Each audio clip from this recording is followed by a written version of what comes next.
Hello students, welcome to another lecture of heredity. This video is presented to you by JS Saraswati Vidyapit School.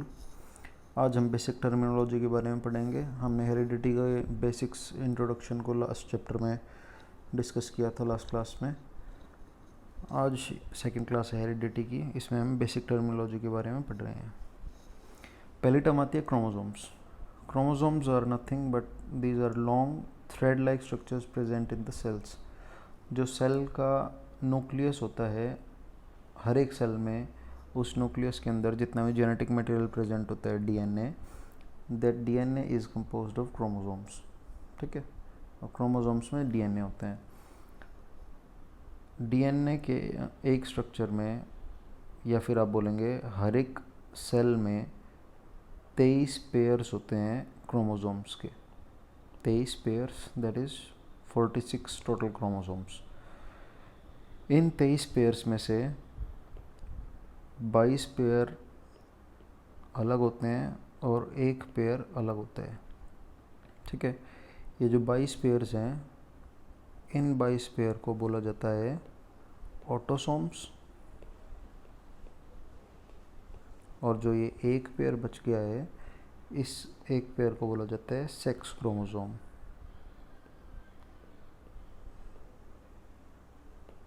ये जो sex chromosome होते हैं, दो हैं, that is one pair.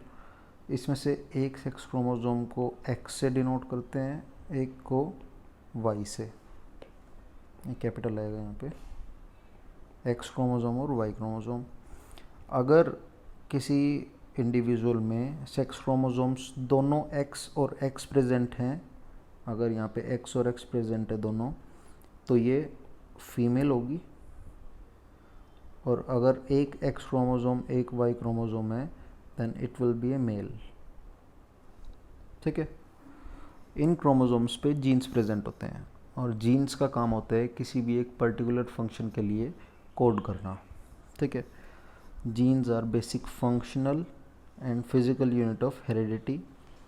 Jeans are present on chromosomes. Each gene performs a specific function, या each gene codes for a specific function. For example, मैं बात करता हूँ आई कलर की, तो आई कलर कैसा भी हो सकता है, ब्राउन हो सकता है, ग्रीन हो सकता है, ब्लू हो सकता है। तो ये जो जीन प्रेजेंट होता है, ये जीन, इस जीन का काम होता है आई के कलर को कंट्रोल करना। ठीक है, जैसा जीन होगा वैसा ही आई कलर होगा। ऐसे ही किसी दूसरे जीन का काम होगा हाइट को कंट्रोल करना, टॉल या ड्वार्फ जो भी बनाना होगा वो ये जीन कंट्रोल करेगा। ठीक है, अब एक बात आती है, एक जीन पे दो या दो से ज़्यादा एलिल्स प्रेजेंट हो सकते हैं। एक जीन पे दो या दो से ज़्यादा एलिल्स प्रेजेंट हो सकते हैं। फॉर एग्ज़ाम्पल, हाइट का एग्ज़ाम्पल लेते हैं हम। मैंने बोला एक जीन पे दो या दो से ज़्यादा एलिल्स प्रेजेंट हो सकते हैं, तो हाइट को हम डिनोट करते हैं टी से, टी फॉर टॉल से। अगर यहाँ पे एक कैपिटल टॉल है, एक दूसरा भी कैपिटल टी है, ये एक पूरा जीन हो गया है। ठीक है, और इस एक जीन के अंदर ये एक एलिल को डिनोट कर रहा है, और ये दूसरा सेकंड एलिल को रिप्रेजेंट कर रहा है। ठीक है, दो एलिल्स हो गए। अगर यहाँ पे एक कैपिटल टी है और एक स्मॉल टी है, तो ये भी टॉल होगा, ये भी टॉल होगा, दोनों कैपिटल टी हैं तो। लेकिन अगर दोनों स्मॉल टी आ जाएंगे, दोनों एलिल्स स्मॉल टी होंगे, तो जो कैरेक्टरिस्टिक होगी वो होगी ड्वार्फ की। ठीक है, एलिल्स मैंने बताया आपको, जीन्स बताया। नेक्स्ट टर्म होती है कॉन्ट्रास्टिंग ट्रेट्स। किसी भी कैरेक्टर के, ये बात याद रखना, कैरेक्टर्स और ट्रेट्स दोनों अलग अलग चीज़ें, इनको सेम के लिए यूज़ मत करना। कभी कभी सेम के लिए यूज़ कर लेते हैं, कैरेक्टर्स को भी ट्रेट्स को भी, लेकिन दोनों अलग अलग चीज़ हैं। एक कैरेक्टर के दो या दो से ज़्यादा ट्रेट्स हो सकते हैं। एक कैरेक्टर के, जैसे मैं अभी अभी हमने डिस्कस किया, कैरेक्टर यहाँ पे है हाइट,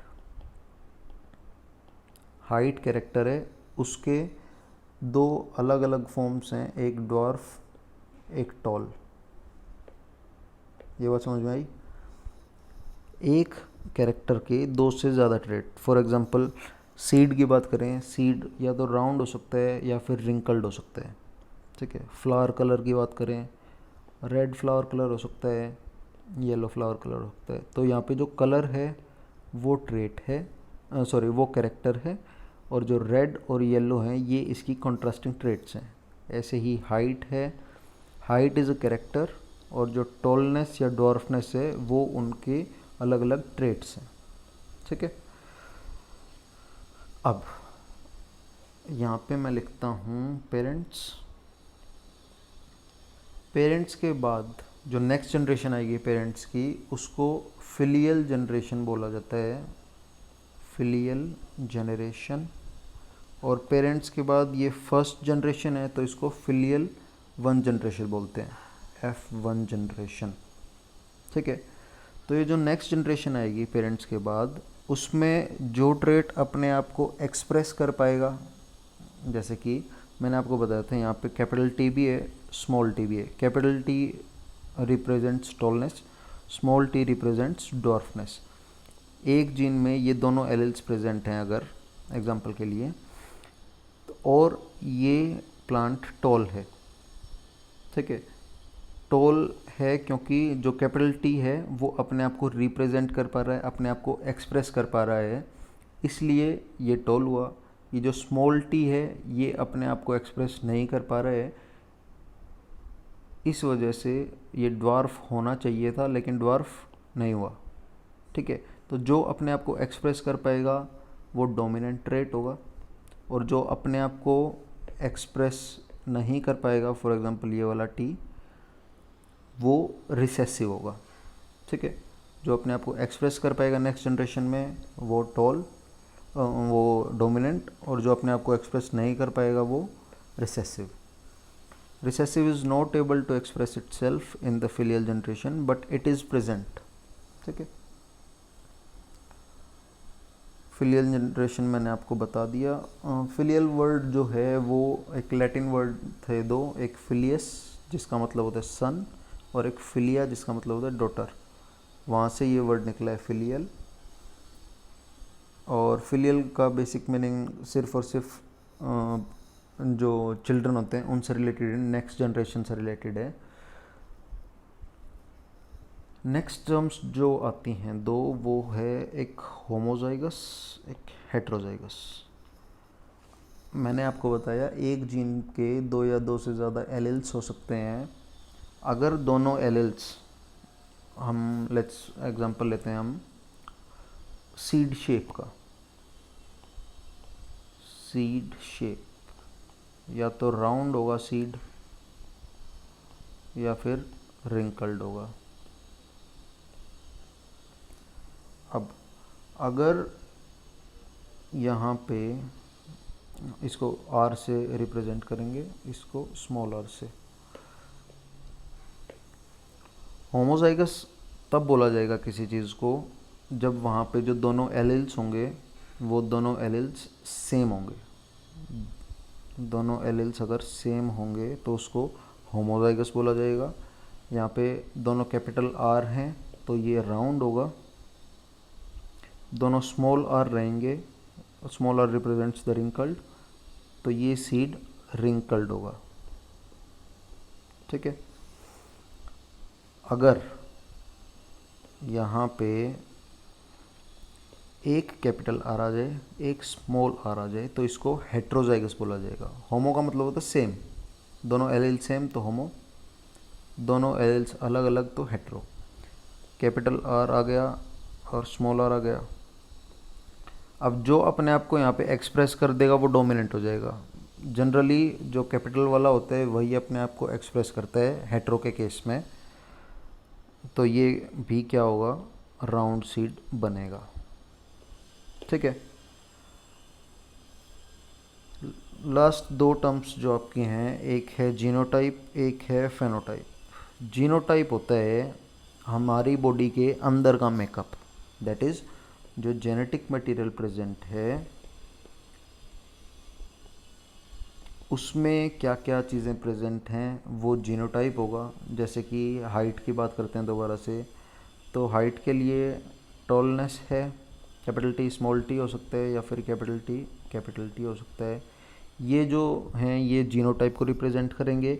और इन जीन्स की वजह से जो बॉडी बाहर को दिखेगी हमारी, हाइट टॉल दिखेगी, वो फेनोटाइप होगा। जो आइज़ को दिख रहा है वो फेनोटाइप, जो बॉडी एक्सप्रेस कर पा रही है बाहर दिखता है जो, दैट इज़ फेनोटाइप। और जो जीन से रिलेटेड है, डीएनए से रिलेटेड है, जो हमें दिखता नहीं है, वो जीनोटाइप होता है। ठीक है, बॉडी का इंटरनल मेकअप इज़ जीनोटाइप। और जो बॉडी एक्सप्रेस कर पा रही है बाहर, जैसे eye colour, hair colour, height, ये सब जो बाहर दिखता है उसको फेनोटाइप बोला जाता है। ठीक है, ये हमने आज थोड़ी सी बेसिक टर्म्स डिस्कस की थी हेरिडिटी से रिलेटेड।